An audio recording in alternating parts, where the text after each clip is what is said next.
الحمد لله الحمد لله حمدا كثيرا كما أمر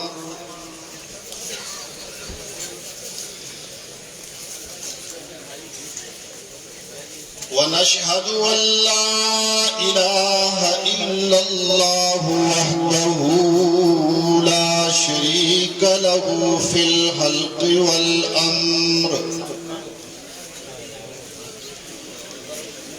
ونشهد أن سيدنا ومولانا محمدا عبده ورسوله أعوذ بالله من الشيطان الرجيم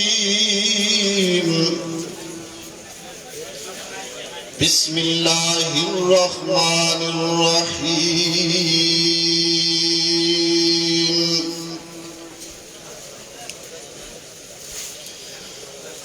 إن الذين تدعون من دون الله لن يخلقوا ذبابا ولو اجتمعوا له وإن يسلبهم الذباب شيئا لا يستنقذوه منه ضعف الطالب والمطلوب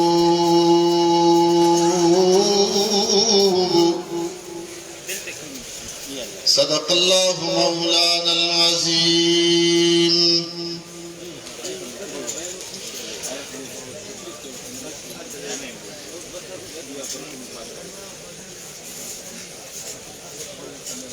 قرآن مجید فرقان حمید اللہ کی پیاری مقدس مطہر کتاب ہے جو سراسر انسانیت کی ہدایت رہنمائی اور بھلائی کے لیے نازل ہوئی ہے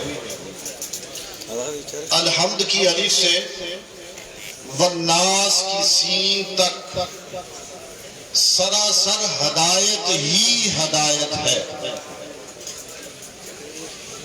ظلمتوں سے گمراہیوں سے نکال کر انسان کو روشنیوں کی طرف لانے والی کتاب ہے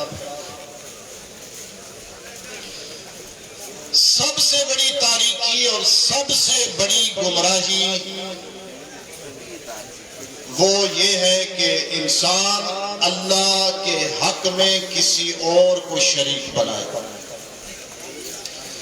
جو اس کا حق ہے وہ اس کے بندوں کو دے دے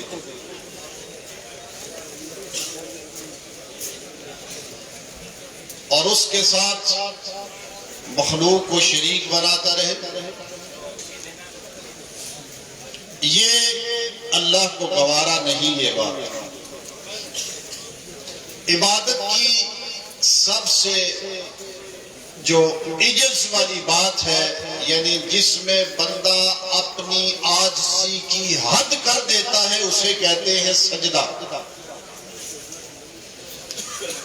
جب بندہ اپنے رب کے سامنے گر جاتا ہے لوگ تو اس حق میں بھی اللہ کا شریک بنائے ہوئے اور اس کو مختلف نام دے دیتے ہیں کہ ہم سجدہ نہیں ہم تو تعظیمی سجدہ کرتے ہیں سجدے میں تو دیکھو جی سبحان ربی اللہ کہیں تو پھر سجدہ ہوتا ہے یعنی ایسی طویلیں گھڑتے ہیں اور اللہ کے سوا اوروں کو سجدے کرتے ہیں مختصر عرض کروں گا مختصر وقت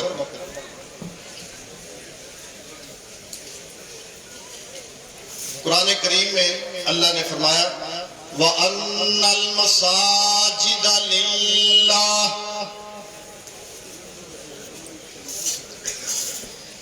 فَلَا تَدْعُوا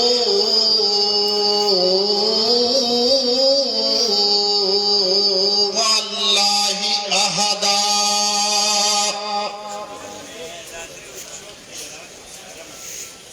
یہ جو مسجدیں ہوتی ہیں مسجد اللہ کہہ کہتے ہیں یہ میرا گھر ہے، مسجد اللہ کی، اللہ کا گھر ہے، اور ایک کہتے ہیں مسجد یعنی سجدوں والی چیزیں، جبین، ہاتھ، پاؤں،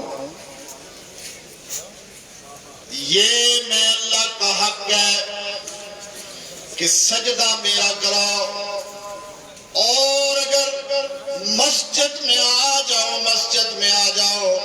تو میں اللہ کے سوا کسی اور کی پکارے نہ کراؤ، جو میرا حق ہے وہ کسی اور کو نہ دو، سجدہ میں اللہ کا حق، کسی اور کا حق نہیں، غائبانہ پکارے میں اللہ کا حق، کسی اور کا حق نہیں۔ بات کو ذرا سمجھنیے تو تھوڑا اور آگے چلیے۔ ایک صحابی آ جاتے ہیں ایک دن، آ کر کہتے ہیں یا رسول اللہ میں فلاں شہر گیا، میں فلاں بستی گیا، میں فلاں ملک گیا، میں نے دیکھا کہ وہاں کے لوگ اپنے بادشاہ کو تعظیماً جھک کر ملتے ہیں، یا رسول اللہ وہ تو جھوٹے بادشاہ، آپ سچے بادشاہ، ہمیں بھی اگر آپ اجازت دیں تو ہم بھی آپ کے سامنے تعظیماً جھک کر مل لیا کریں۔ رسول اللہ نے فرمایا میرے یارو، میرے ساتھی، میرے صحابی، مجھے یہ بتا کل جب میں قبر میں چلا گیا تو پھر بھی میرے سجدے کرے گا؟ کل جب میں قبر میں چلا گیا تو پھر بھی میرے سجدے کرے گا؟ یہ مسئلہ تو پکوایا ہوا تھا اللہ کے رسول نے کہ قبروں کے سجدے، قبروں کے سجدے، ذرا اونچی آواز سے جواب دیجیے، قبروں کے سجدے، ڈھیریوں کے سجدے، درختوں کے سجدے، حجر کے سجدے، پہاڑوں کے سجدے، سورج کے سجدے، چاند کے سجدے، جی یہ تو مسئلہ پکوایا ہوا تھا کہ قبر کا سجدہ نہیں ہو سکتا، قبر کا سجدہ نہیں ہو سکتا۔ فرمایا صحابی نے نہیں یا رسول اللہ کل جب آپ قبر میں چلے گئے پھر تو میں سجدہ نہیں کروں گا، نہیں کروں گا۔ رسول اللہ نے فرمایا او میرے یار اگر کل میرے سجدے نہیں کرے گا تو پھر سن لے آج بھی میرا سجدہ نہیں۔ کل سجدے کس کے؟ کل سجدے کس کے؟ تو پھر آج بھی سجدے کس کے؟ 10 دن کے بعد بھی سجدہ کس کا؟ سال کے بعد بھی سجدہ کس کا؟ اللہ کا سجدہ۔ جی اگر سن میرے یار، سن میرے ساتھی، اگر اللہ کے علاوہ کسی اور کو سجدے کی اجازت ہوتی تو میں بیویوں کو حکم دیتا کہ وہ اپنے خاوند کا تعظیمی سجدہ کرے، اس لیے کسی کو بھی اجازت نہیں۔ ہاں سجدہ تو اس کو ہو سکتا ہے، سجدے کا حقدار تو وہ ہے جو ہمیشہ زندہ رہے، ہمیشہ قائم رہے، اور ہمیشہ زندہ اور قائم رہنے والا کون ہے؟ هو الحي القيوم،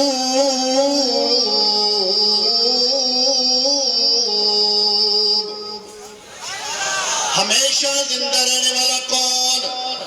ہمیشہ قائم رہنے والا کون؟ نبی بھی ایک دن اس دنیا سے جانے والے، موت کا جام پی کر دنیا سے چلے جانے والے، اور باقی رہنے والا کون؟ کل من علیہا فان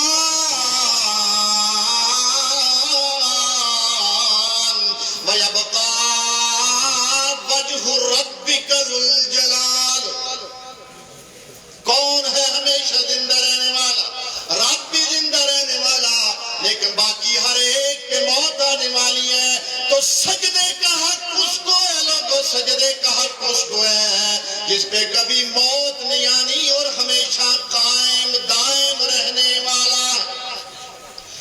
بس میری یہی بات ہے، اوے لوگوں پیران دے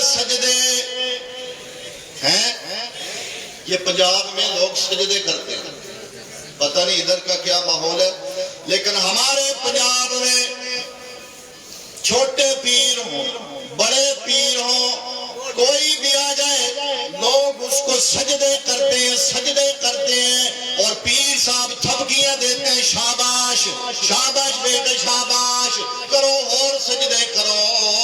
لیکن میرے دوستوں، نوجوانوں اور بزرگوں اور اراکین شاعت توحید و سنت والوں، ذرا دل کی گہرائیوں سے یہ بات بتا دو کہ سجدہ کس کا حق ہے؟ زور سے ذرا، سجدہ کس کا حق ہے؟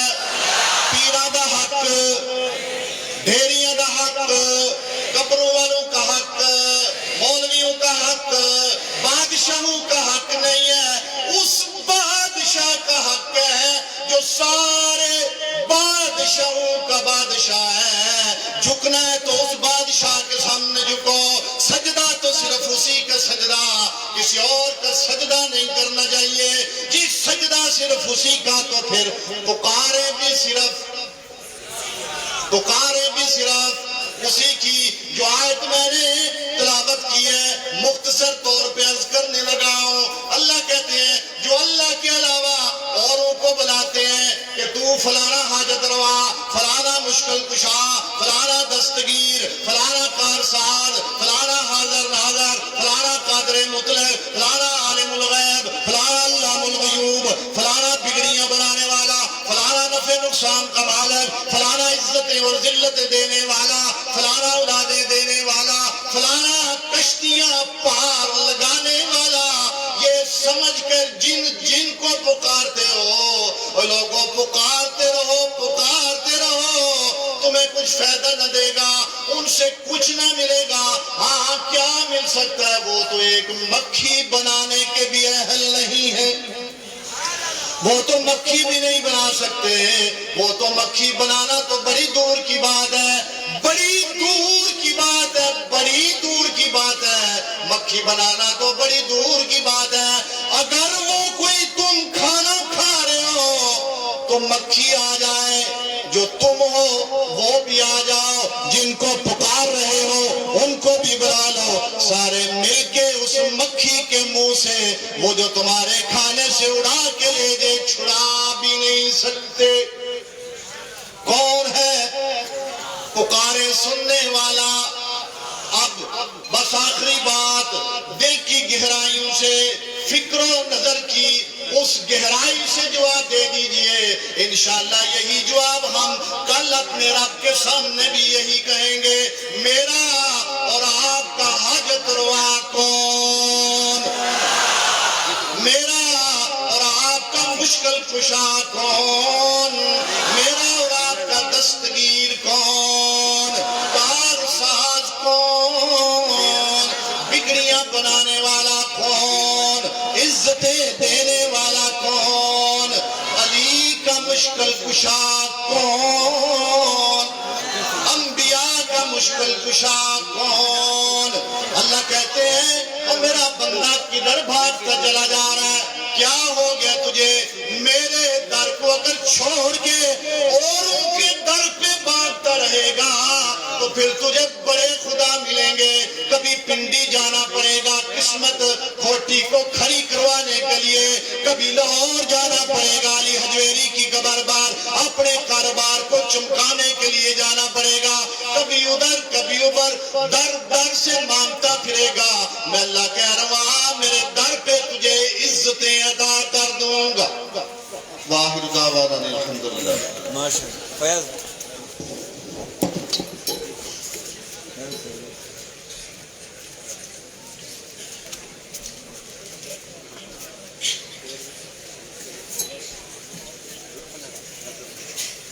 جی